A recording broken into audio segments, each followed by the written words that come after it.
Bienvenidos al podcast Nuestro Oxígeno, la vida en nuestro medio. Más de 50 años después, la humanidad ha vuelto a mirar hacia nuestro satélite natural con una misión que está marcando la historia. Y estoy hablando de Artemis 2, 4 astronautas orbitando la Luna. Pero entender lo que está pasando allá arriba no es solamente cuestión de astronautas o de expertos. Yo diría que esto también es cuestión de quienes convierten justamente lo complejo en algo que todos podamos entender. Y hoy, en Nuestro Oxígeno, tenemos a alguien que vive justamente en ese punto donde la ingeniería, la educación y también el espacio se encuentran. Nos acompaña el ingeniero Camilo Reyes, docente con experiencia en sistemas espaciales, diseño de misiones satelitales.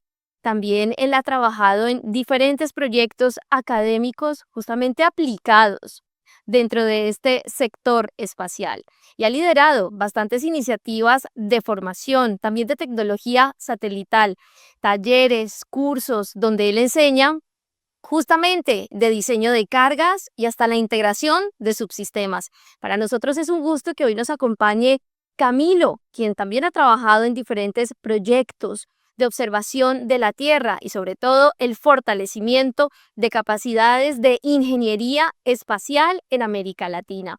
Su trabajo combina educación, ciencia, tecnología y sobre todo innovación.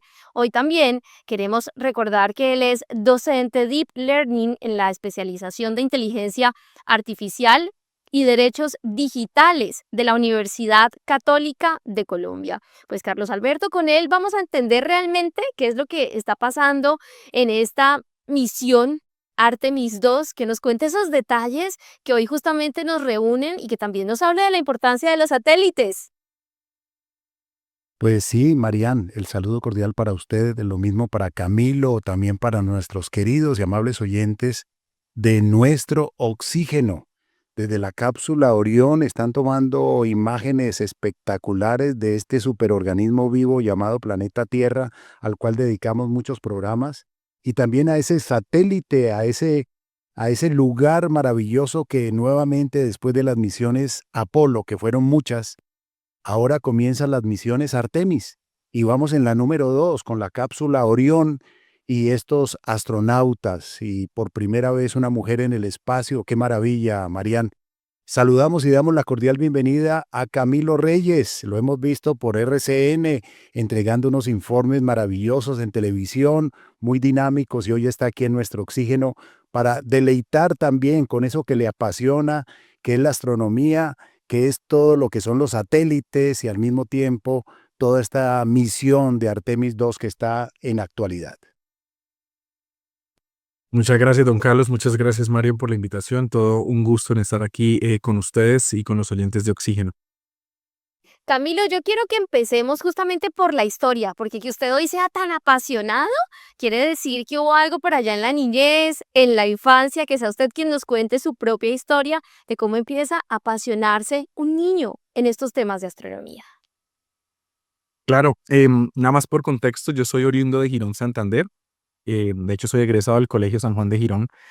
Y yo la verdad creo que desde que tenía más o menos 5 o 6 años, siempre tenía como la mirada puesta en el espacio, siempre me ha apasionado todo el tema de ciencia. Como todos los niños, me amaba los dinosaurios, eventualmente de los dinosaurios evolucioné a las estrellas. Recuerdo que por allá en el 96 había una serie, creo que se llamaba The Cade, El Cabo, que como que relataba cómo eran las misiones de transbordadores. Era como una serie que seguía a los astronautas de los transbordadores. Entonces, por ahí fue que yo me empecé como a apasionar mucho, mucho, mucho por el tema. Y puedo decir que casi toda la vida he estado como muy enfocado en que cualquier decisión académica o profesional que tome esté como de cierta manera ligada a, mm, a que me pueda eventualmente seguir desarrollando en el sector espacial. Entonces, en el colegio casi todos mis proyectos de ciencia o algo tienen que ver con temas de espacio, cohetes, astronautas, y cuando entró a hacer ingeniería mecánica en la UIS, porque yo inicié ingeniería mecánica en la UIS, pero por eventos de la vida terminé graduándome de la Fundación Universitaria de los Libertadores en Bogotá. Cuando yo entré a ingeniería mecánica en la UIS, pues era con la mente de que estudio ingeniería mecánica para eventualmente enfocarla en temas espaciales y así fue. Yo, de hecho, me metí al grupo de investigación aeroespacial de la UIS, lanzamos un globo estratosférico desde Argentina, luego me sale una pasantía en NASA y me voy por 3 meses a hacer la pasantía en NASA, regreso y me sale un contrato pequeño como traductor técnico para Fuerza Aérea porque estaban traduciendo unos manuales, entonces necesitaban a alguien en traducción técnica, entonces por eso me mudé a Bogotá y termino graduándome de la Fundación Universitaria de los Libertadores, que valga la cuña, uno de los motivos por los cuales yo me decanté por esa universidad era porque me permitían claramente seguir con ingeniería mecánica, pero me permitían tomar clases de, por lo menos de ingeniería aeronáutica, ¿sí? Y una clase que ellos tenían era mecánica orbital. Entonces era cómo tú construyes una órbita, porque cuando tú vas a lanzar una misión al espacio, pues claramente tienes que definir la órbita dependiendo de los objetivos de la misión y de la carga útil. Y en la universidad dictaban esa materia. Entonces, si bien yo terminé como mecánico, pero las selectivas eran de ingeniería aeronáutica. Y ya después, gracias a Dios, me aceptaron para estudiar la maestría en tecnología satelital en Alemania. Entonces me voy para la Universidad de Würzburg en Alemania y allá hago mi primera maestría. Y luego, al terminar ese máster, me salió un trabajo como operador de satélites junior en una empresa que se llama SES, SIS, y yo era operador de satélites de telecomunicaciones. Trabajaba netamente como operando telemetría. Un chiste que siempre decíamos era que nosotros éramos los pilotos de los satélites, porque técnicamente uno siempre está pendiente del buen estado del satélite. Y ya después de eso, pues la vida me ha llevado por diferentes caminos. Estuve en el Golfo Pérsico trabajando en temas de educación en realidad virtual, pero para espacio. Será como tú le enseñas a la gente a integrar un satélite en realidad virtual. Entonces, con las gafas y con los handsets, tú integras un satélite en realidad virtual. Y eso estoy haciendo por un tiempo. Estaba entre Qatar, Emiratos y Arabia Saudita. Y llevo más un año larguito en Colombia, trabajando en diferentes proyectos a nivel de consultoría acá. Y bueno, lo último es, me metí de docente a la Universidad Católica de Colombia en la Facultad de Derecho con la especialización en inteligencia artificial y derechos digitales, porque casualmente estoy terminando mi maestría en inteligencia artificial aplicada también. Entonces, como que tengo un poquito de todo y hago un poquito de Camilo, todo. sabe que siempre nos gusta empezar la pregunta con nuestros invitados, en especial cuando los vemos tan apasionados. ¿En qué momento de su niñez, de su juventud, de su vida estudiantil hubo ese clic para decir, me voy a dedicar a la astronomía, voy a mirar el espacio? Aquí hemos tenido a la doctora Adriana Ocampo Uria y ella desde muy pequeña se subía a la terraza de la casa de sus padres y miraba el cielo, miraba la luna, miraba las estrellas con su perro y anhelaba llegar algún día a NASA, por cosas del Sí, destino, a su papá y a su mamá. Adriana es una de mis role models, por así decirlo. Sí, de mi- es que no sé, no recuerdo un momento en específico. O sea, lo que te digo, tengo el recuerdo de esta serie de televisión, pero ¿Vio sí Cosmos? también, ¿De pronto vio Cosmos también?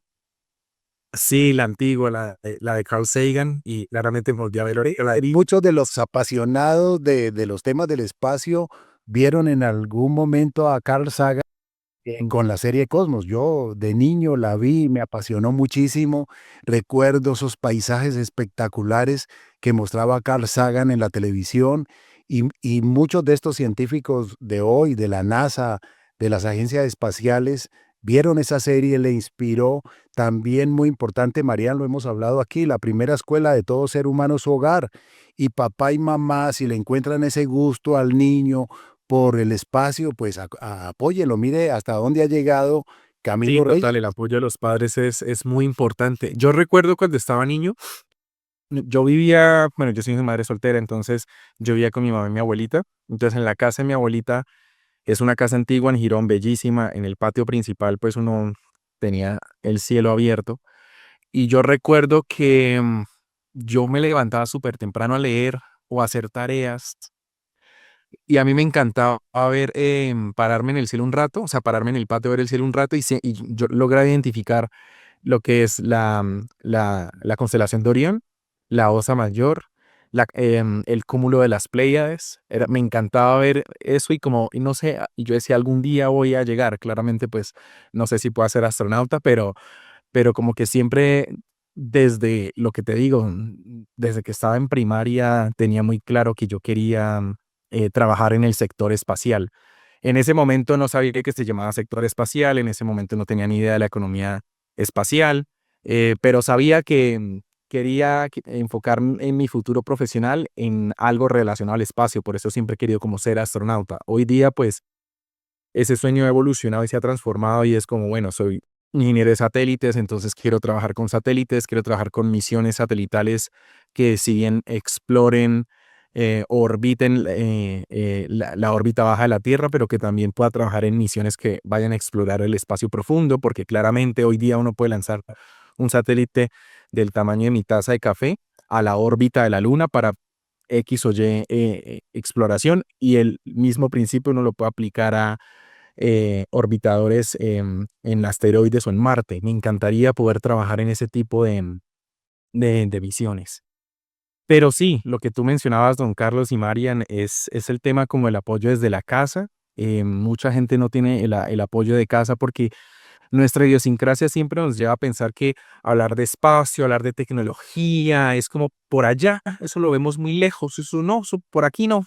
Aquí hay que trabajar en el día a día y vivimos en survival mode. A toda hora, como creo que nuestra idiosincrasia colombiana y latinoamericana vive en modo supervivencia y es en conseguir el dinero del día, el pan del día. Entonces, como que muchas veces uno se desecha los sueños por el afán del día a día, ¿no? Y creo que ahí es donde tal vez tenemos que hacer un cambio de mentalidad y cambiar el switch. No, efectivamente hay que seguir trabajando por el pan del día a día, pero no hay que descartar los sueños ni las metas, y los sueños se tienen que convertir en metas. Entonces uno tiene que seguir estudiando, uno tiene que trabajar duro, porque la vida no es fácil. O sea, no vamos a decir aquí que todo es fácil. La verdad, la vida no es fácil. Entonces hay que, sí, trabajar en el pan del cada día, pero también trabajar en cómo evolucionamos como personas y como profesionales. Camilo, ese mensaje personal que usted tiene también es bastante especial y yo creo que también muy genuino. Y eso es lo que pocas veces escuchamos detrás de un científico, detrás de una persona que ha recorrido tanto. Y este mensaje para las personas que los están viendo, pues es bastante bonito. Si hay un sueño, si hay una meta, nunca es tarde para lo que usted decía, los sueños convertirse en metas, decir, mire, si puedo estudiar esto, si me puedo educar de esta manera. Hoy en día con el Internet tenemos muchas facilidades y gracias, Camilo, por compartir este mensaje. Ahora pasando a otro tema, usted nos ha contado, mire, yo soy experto en satélites, es mi pasión, un sueño hoy materializado con todo este tema de la astronomía para todas las personas que nos escuchan, me incluyo también para nosotros, para mí. ¿Qué pasa si se caen todos los satélites? ¿Qué es lo primero que ocurriría, Camilo, por ejemplo? No, pues no habrían comunicaciones. Lo primero es que gran parte de las comunicaciones mundiales se caerían, porque sí, es cierto, tenemos cables que cruzan el océano llevando por lo menos el Internet, pero gran parte de las comunicaciones se desarrollan hoy día usando ya sea satélites en órbita baja, como es la constelación de Starlink, o satélites en la órbita media y en la órbita geoestacionaria. De hecho, cuando yo trabajaba en Luxemburgo como operador de satélites, yo era controlador de satélites en órbita geoestacionaria, o sea, es decir, ubicados a 36.750 kilómetros em, sobre nuestras cabezas, ¿sí? Si esos satélites llegasen a dejar de funcionar, se cae el Internet mundial, no hay televisión, sería gravísimo para temas de tanto de comunicaciones como navegación, porque recordemos que em, em, el sistema GPS es un sistema de satélites en la órbita media. Entonces, si no tenemos GPS, y GPS es el sistema de posicionamiento global de Estados Unidos, también está el Beidou que es el de China, o el GLONASS que es el ruso, ¿sí? Entonces, si se llegan a caer estos satélites, se caen también la navegación aérea, la navegación marítima. Nuestras vías están muy ligadas hoy día a al uso de los satélites. No tendríamos monitoreo del clima, entonces ya no habría Exacto. una actualización del clima correcta. Información para la Ujú. agricultura a través de Tal. muchos satélites. Entonces, si se caen es como básicamente tener un apagón mundial, por así decirlo. Y esto es muy interesante, Carlos Alberto, Camilo, y para las personas que nos ven, porque muchas veces nos hablan de satélites o empezamos a hablar un tema de ciencia y lo vemos muy lejano a las personas de a pie o los que no somos expertos en estos temas. Entonces, qué bueno es traerlo justamente a esta cotidianidad. El tema de los satélites es muy importante para la vida de todos. En cuanto aquí haya una falla, un apagón, hasta la economía incluso, y yo creo que es de los sectores también que estaría más afectados. Hablando un Pero poco más hablemos un de poco, Marian, si usted quiere, entremos en el tema de Artemis, que es un tema de actualidad. No es un satélite, pero gracias a la información que tengan los satélites, a ese satélite que es la Luna, que se le dice satélite también, ahora vamos a hablar un poquitico por qué le dicen satélite y tiene una influencia la Luna sobre las mareas, digamos, sobre este planeta, sobre el equilibrio. De verdad que Artemis regresa a la Luna, esta misión o estas misiones, ya vamos en la segunda, mediante un enfoque de arquitectura sostenible. Hablemos un poquitico porque se ha recuperado algunas cápsulas, o sea, el cohete más potente jamás construido por el ser humano, y es muy importante que hablemos un poco de todo este proceso tan maravilloso que usted lo conoce muy bien, lo sigue muy bien y lo interpreta muy bien. Claro, sí, señor, pero creo que Marian tenía como otra pregunta antes de saltar Artemis. Marian, no sé si tú quieres mencionar algo ahí. algo que quería mencionar rápidamente es que usted decía que trabajó mucho tiempo en el tema de los satélites, entonces como para cerrar allí el tema, ¿quién controla hoy los satélites? Muchos se pueden estar preguntando, ¿eso lo hacen el gobierno, lo hacen las empresas privadas o lo hacen ambos? Ambos, básicamente porque tenemos satélites de empresas privadas, como es el caso, por ejemplo, los que yo trabajaba, que era de CIES o Starlink. Esos son satélites de privados. Planet Labs es privado, entonces ellos operan sus propios satélites. Sin embargo, hay satélites gubernamentales que son De universidades operados también, ¿no? también, sí, señor. Entonces, por lo menos cuando se lanzó el satélite Libertad 1, perdón, que lo lanzó la Sergio Arboleda. Entonces, personal de la Universidad Sergio Arboleda era el que operaba el satélite. Entonces, básicamente, el que opera el satélite es el dueño del satélite de la misión, que puede ser una universidad, gobierno o una empresa privada. Ujú. Los radioaficionados también con el satélite Oscar.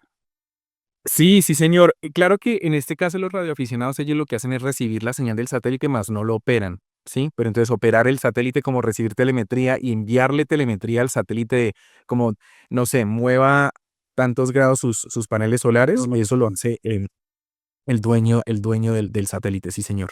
Camilo, entonces ahora sí, continuando justamente con adentrarnos en la misión Artemis, pues cuéntenos usted por qué cree que la Luna volvió a ser prioridad durante tantos años o si siempre ha sido prioridad, sino que hasta ahora es que se dan las cosas.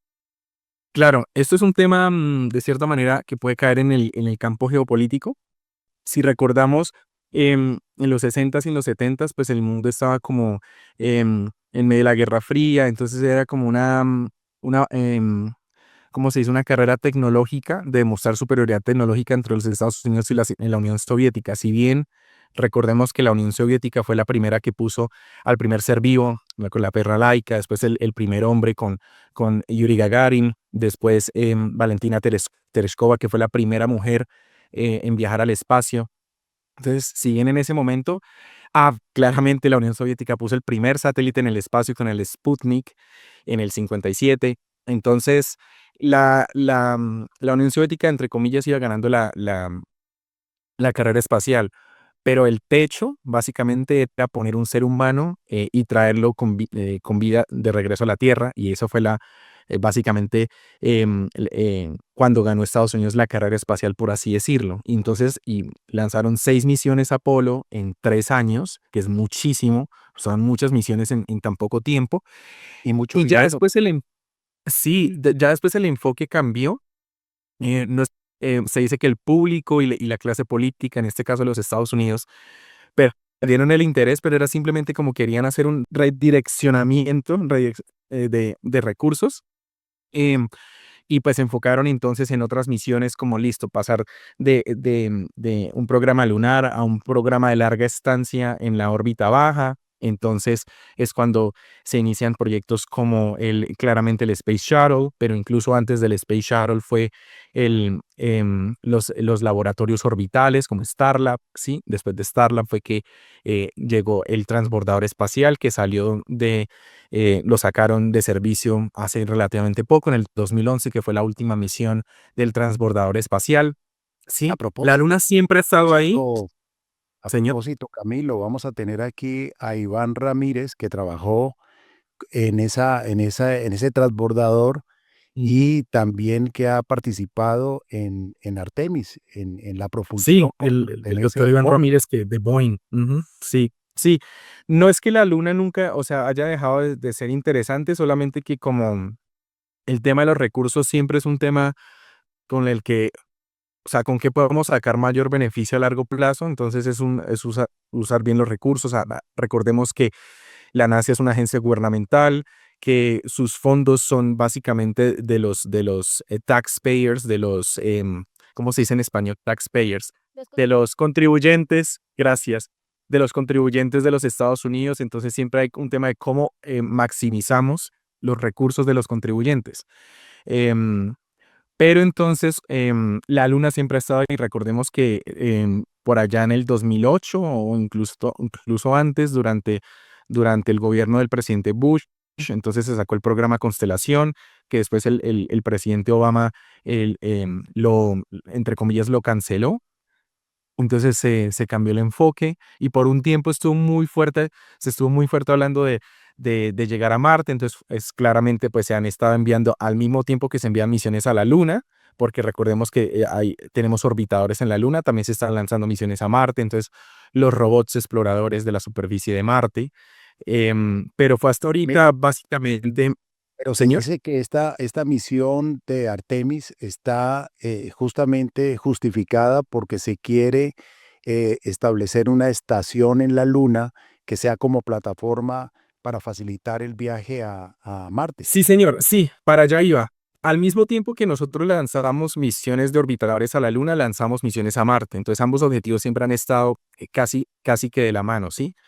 Em, Fue hasta hace relativamente un par de años entonces que se establece el programa Artemis con la idea de claramente volver a la Luna, tener una misión de larga estancia en la Luna. Entonces vamos a volver por pasos, orbitamos la Luna, después aterrizamos, establecemos una base lunar. Incluso em, hasta hace creo que hasta hace el año pasado se estaba hablando de lanzar Lunar Gateway, que era una estación espacial orbital. Creo que ese programa se ha transformado en que no sea un programa, un orbitador, sino que sea la base como tal. Eh, Estilo la Estación Internacional.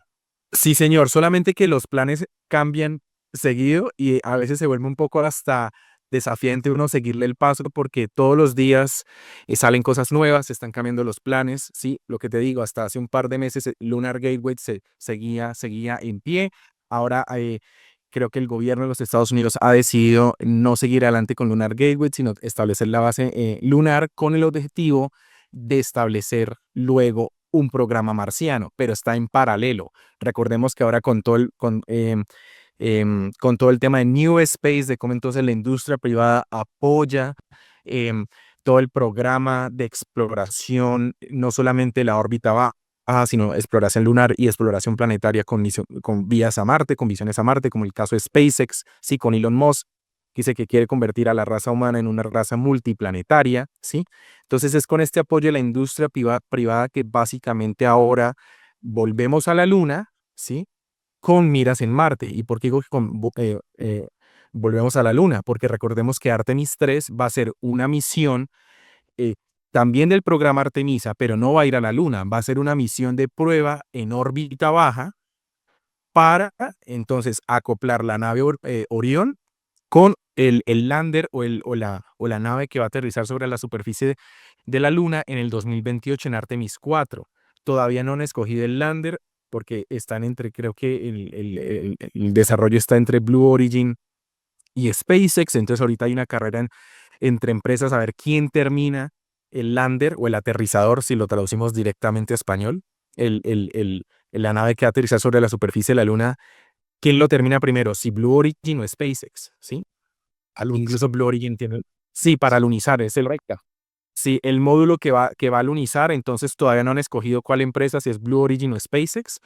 Y en el 2027, en la órbita baja de la Tierra, la misión Artemis 3 es netamente acoplar la nave Orión con el módulo que va a aterrizar en el 2028 sobre la superficie de la Luna, con 4 astronautas de la NASA. Camilo, hablemos de estos astronautas. Para las personas que nos escuchan, también para nosotros, ¿cuáles son esos riesgos reales que hoy pueden enfrentar al estar allí? ¿Qué se dice de esto? Son unos valientes, definitivamente. Total. Los riesgos básicamente siempre radican en la parte médica y psicológica, ¿sí? Claramente aparte de los riesgos técnicos, pues porque, o sea, literal es ciencia de cohetes, es rocket science, entonces nada de esto es fácil, pero pues fallar no es una opción. Por eso es que muchas veces se pregunta, pero ¿por qué van ahorita y no aterrizan? Pues porque queremos probar el módulo Orión primero para asegurarnos que efectivamente sirve para viajes de espacio profundo, ya comprobado que Orión puede soportar viajes de espacio profundo, entonces ahora es ver cómo aterrizamos, ¿sí? Y cuando digo que cómo puede soportar viajes de espacio profundo es porque tengamos en cuenta que nosotros aquí, incluso cuando salimos aquí a la órbita baja de la Estación Espacial Internacional, nosotros aún estamos protegidos por la magnetosfera, que eso no, la magnetosfera nos protege de la radiación del viento solar y radiación de espacio profundo, porque la Luna recibe radiación de por fuera del sistema solar, ¿sí?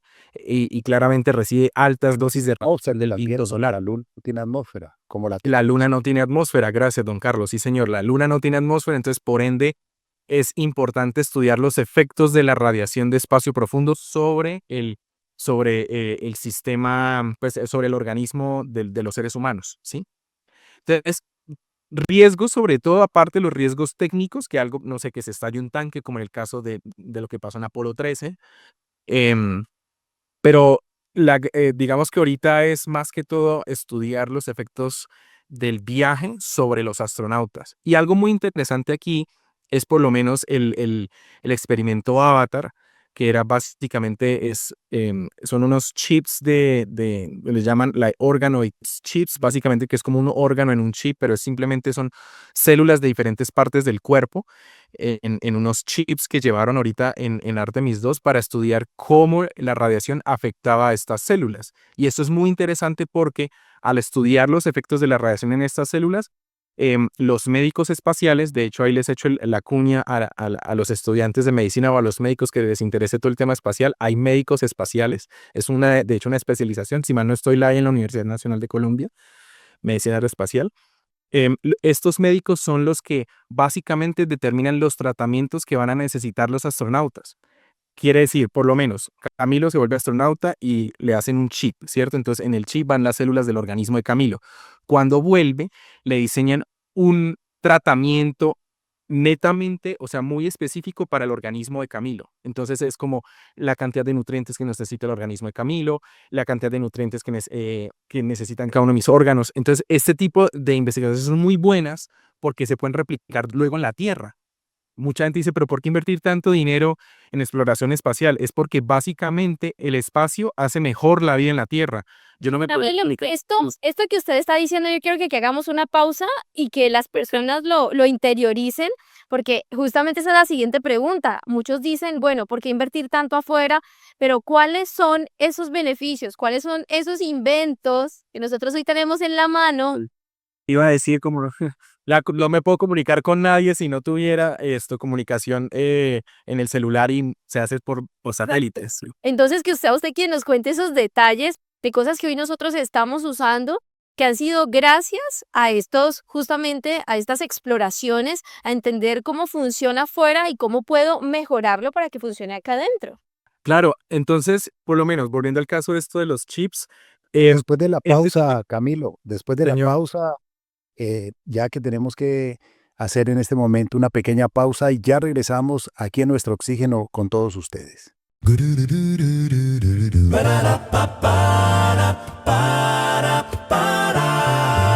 Nuestro oxígeno, 20 años de vida, respirando historias, conectando alegrías, 2 décadas contigo, sintiendo cada latido. Nuestro oxígeno, siempre contigo. Nuestro oxígeno.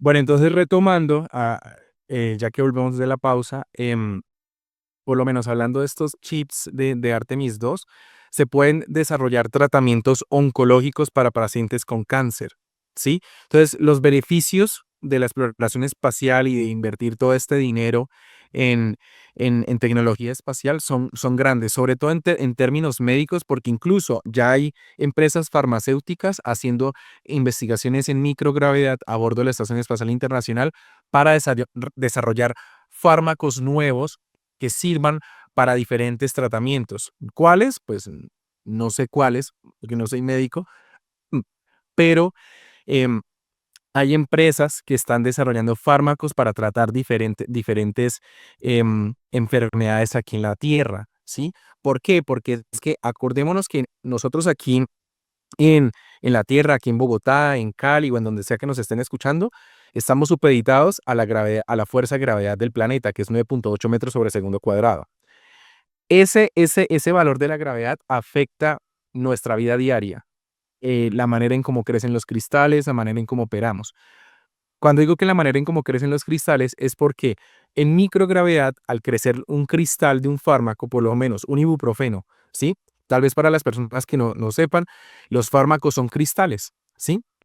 Entonces el ibuprofeno es un cristal. La manera en cómo crecería el cristal de ibuprofeno es diferente a cómo crecería sobre la Tierra. Entonces, al crecer diferente, adquiere propiedades diferentes y quiere decir que sirve para tratamientos diferentes. Entonces, de esta manera, cualquier cosa que se desarrolle en la órbita baja nos beneficia a nosotros, al ciudadano de a pie, al que coge Transmilenio, al que coge el mío, al que coge el Transcaribe. Se está viendo beneficiado de manera directa de la investigación que se realiza en términos médicos a bordo de la Estación Espacial Internacional. Lo mencionamos hace poco, con todo el tema de las telecomunicaciones. No voy a ahondar porque creo que nos es muy claro cómo nos beneficiamos. Yo puedo ir en la mitad del Pacífico y si el barco en el que voy tiene una antena de Starlink, puedo hacer videollamadas como si estuviera en el centro de Bogotá, pero estoy en la mitad del Océano Pacífico. ¿Por qué? Porque un satélite es el que me permite, una constelación de satélites, es la que me permite la conectividad con mis seres queridos a través de mi celular. Em, ¿Qué más? No, Y eso, las personas que trabajan operando satélites, todos los ingenieros como usted son muy valiosos. Mire que disfrutamos muchas cosas aquí en la Tierra, como también los astronautas, los exploradores espaciales, la tecnología, gracias a todos estos trabajos de ingeniería. Entonces, de verdad que es un trabajo maravilloso. se me olvidaba nada más como para terminar esta parte de los usos, los filtros de agua, los filtros que se utilizan a bordo de la Estación Espacial Internacional han llevado a mejoras en los filtros que nosotros usamos en el día a día. Y por lo menos, no sé si se acuerdan del brazo robótico que Canadá puso a bordo de la Estación Espacial Internacional. ¿Sí? Los desarrollos de ese brazo robótico han conducido a mejoras en los brazos para las cirugías que se realizan en muchos de los hospitales del mundo. Entonces, ver todos estos beneficios, cómo nos ayudan a mejorar la vida aquí en la Tierra. Camilo, esto que usted menciona es muy importante y sobre todo yo quiero que nos explique algo. En este momento no han llegado a la Luna, no van a aterrizar aún, esto va a ocurrir en la misión Artemis 3. Cuéntenos un poquito de 4. detalles. Artemis 4 es cuando aterrizan. Exacto. Gracias por la corrección, Camilo. En la misión Artemis 4 es cuando entonces van a aterrizar. Cuéntenos un poco de esta prueba, también un poquito de detalles, porque cómo va la preparación de esta misión, el fin, digamos, de ir allá, pero no del todo aterrizar. No estamos viendo el regreso a la Luna como tal todavía, pero ese ensayo, digamos, general, podemos decir. de lo que será en su regreso? Claro, sí, lo que pasa es lo que yo te comentaba ahorita, todo es progresivo. O sea, nosotros no podemos simplemente venir a usar tecnología de los 60 y volverla a aplicar, porque la tecnología ha avanzado, ya hemos descubierto cosas nuevas que en los 60 y 70 no teníamos. Y no podemos llegar ahorita y aterrizar porque la nave es nueva. No estamos usando una nave que utilizamos en la década de los 60 y los 70. La nave Orión es completamente nueva, es muchísimo más robusta, pero hay que probarla, ¿sí? Ya la probamos en el 2022 durante Artemis 1, que fue cuando se integró el Orión con el cohete SLS. Entonces era primero lanzar el cohete con la nave vacía. Vacía me refiero sin astronautas. Ahora en 2026 estamos con Artemis 2. Sobrevolamos la Luna. ¿Por qué? Porque necesitamos probar la nave con humanos por dentro en espacio profundo. Recordemos que Artemis 1 efectivamente fue y le dio la vuelta a la Luna. Si se acuerdan, duró varios días la misión también. Pero en ese momento no tenía humanos. Ahorita la nave tiene humanos. Entonces tiene subsistemas diferentes. ¿Por qué? Porque ya entonces necesitamos sistemas de soporte vital más robustos, ¿sí? Em, en ese momento queríamos probar las maniobras de reingreso en Artemis 1. En este momento para Artemis 2 la maniobra de reingreso va a ser ligeramente diferente, porque en Artemis 1 hubo se descubrieron que habían ciertas mejoras que hacer a la maniobra de reingreso, pero en ese momento la ventaja es que no habían astronautas. Sí, Esa maniobra de regreso, Camilo, va a hacer de que la nave se caliente y que aguante siempre pasa, pero en ese momento adentro. sí, en ese momento con Artemis 1, la maniobra de reingreso era como que rebotaba en la atmósfera, porque acordemos que la atmósfera es un fluido, o sea, el aire es un fluido igual que el agua. La nave entraba, rebotaba y luego volvía a reingresar. Pero esa maniobra causó ciertas averías. Sí, pero causó ciertas averías sobre las losas de la capa de protección térmica del heat shield. Para Artemis 2, entonces esto de bouncing ya no se va a hacer, y entonces tiene una entrada más directa. ¿Por qué? Porque tenemos astronautas por dentro, entonces no podemos arriesgar la misión porque ya tenemos a 4 vidas humanas por dentro. Entonces estas son las diferencias. Hay que probar la nave ya con humanos por dentro en condiciones de espacio profundo y que efectivamente podamos traerlos de regreso a casa, ¿sí? Artemis 3, como mencionaba, va a ser netamente de acople en órbita baja, y Artemis 4 ya va a ser aplicando todo las lecciones aprendidas de Artemis 1 a Artemis 3, aplicando todas las lecciones aprendidas, las vamos a aplicar en Artemis 4, pero esta vez aterrizando sobre la superficie de la Luna. Camilo, cuéntenos de los tripulantes. Siga, don Carlos. Perdón, don Carlos. Quisiera aprovechar que tenemos a Camilo y usted tan emocionada también con este tema de la astronomía siempre, que los astronautas, digamos, han pronunciado frases espectaculares en cada misión. Recordemos a Neil Armstrong cuando dio su primer paso caminando en la Luna, dijo: un pequeño paso para el hombre y un gran salto para la humanidad. Ahora tenemos a Victor Glover, el piloto de la misión, que dijo, cuando observaba la Tierra desde el espacio, dijo: la Tierra es el oasis en el universo vacío. Y estas palabras han sido tan conmovedoras porque afirman de que elegiremos la Tierra, o sea, siempre el mejor lugar en medio de este vecindario planetario. Marte, usted sabe, Camilo, Marianne, hemos hablado aquí mucho de ello, que Marte es un planeta que no tiene un árbol, que no tiene aves, que no tiene abejas, que no tiene colibríes, que no tiene ríos, que no tiene mares. Allá están los vehículos todoterreno, el dron Perseverance, que nos envió imágenes espectaculares, pero pura roca. Venus, que es el gemelo de la Tierra, tiene más de 400 grados centígrados de temperatura, 460 grados, se derrite el plomo, nubes de ácido sulfúrico. Entonces yo creo que estas palabras de de los astronautas, que han sido muchas. Por ejemplo, cuando estuvieron, antes de perder el contacto en la cara oculta de la Luna, que vivieron ahí por un instante un eclipse solar, se escuchó la frase, nos vemos al otro lado. Un guiño de confianza y esperanza en medio de la incomunicación temporal con la NASA. Fueron momentos también en los cuales qué va a pasar con ellos, pasar por ese lugar y perder la comunicación hasta que nuevamente salieron y pudieron nuevamente comunicarse, y la alegría nuevamente para toda la gente que sigue esta misión. Y desde ahí también nos damos cuenta que hay fragilidad planetaria. La visión de la Tierra desde la distancia resalta lo pequeña y vulnerable que es frente al vacío cósmico. Y por eso nosotros dedicamos este programa a Nuestro Oxígeno, la vida en nuestro medio, que ya cumplió 20 años, para reflexionar sobre diferentes temas. Y este tema de la astronomía, de la exploración espacial, de los satélites, de las misiones como Artemis, siempre están en vigencia aquí. Sí, señor, así es. Sí, no, la verdad esta misión nos ha dejado atónitos a todos, porque pues claramente todos hemos visto las imágenes del Apolo, pero yo creo que la gran mayoría de las personas son, no sé, nacieron después del Apolo.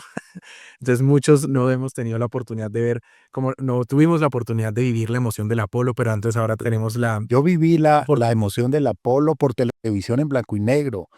Imagínate, y nosotros ahora lo tenemos en Full HD Y el televisor era un televisor en el vecindario. Todos los vecinos prácticamente frente a la televisión. Entonces, realmente fue un privilegio también en aquella época poder observar esas misiones Apolo, que fueron muchas, y luego ya ahora Artemis.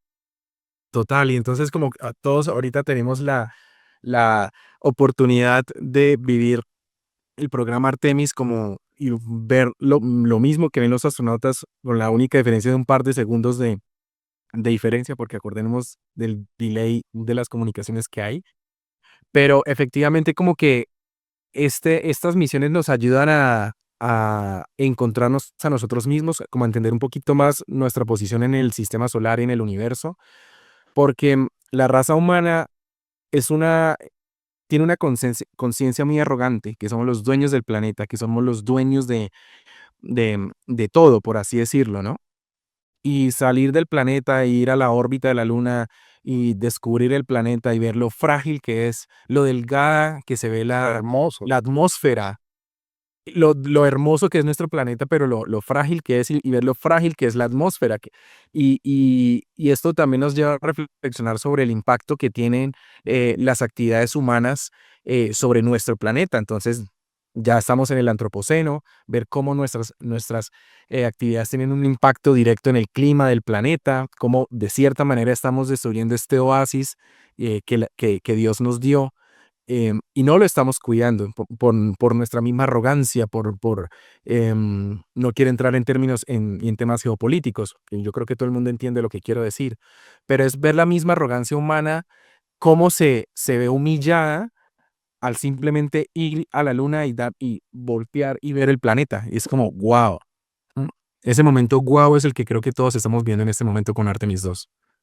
Camilo, se nos va agotando el tiempo de este podcast y quedan muchos más por hacer, súper invitado para las próximas emisiones.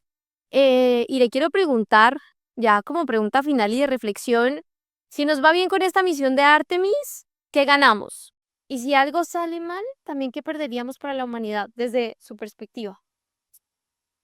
No perdemos, pero sí ganamos. ¿Por qué? Porque todo esto son lecciones aprendidas. Recordemos que Artemis 2 era una misión netamente para probar la cápsula Orión, que efectivamente está en condiciones operativas para espacio profundo. Entonces, cualquier cosa que salga mal, por lo menos que se las dañe el baño un par de veces, eso ya es ganancia, no es perder, porque ya sabemos qué tenemos que modificar en el baño, ¿sí? En algo tan simple como esto, pero tan importante.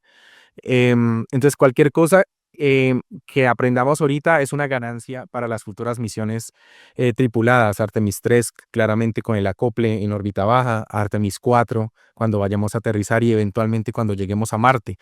Recordemos que el programa Artemis y las misiones Artemis tienen en su hoja de ruta establecer una permanencia constante de los seres humanos en la superficie de la Luna con aras de poder eventualmente viajar a Marte, porque recordemos que en la Luna se han descubierto depósitos de agua y si bien claramente pues esta agua va a ser utilizada para las operaciones nominales de los astronautas en la superficie, el agua básicamente en este caso va a ser crucial para desarrollar el combustible que nos va a llevar a Marte.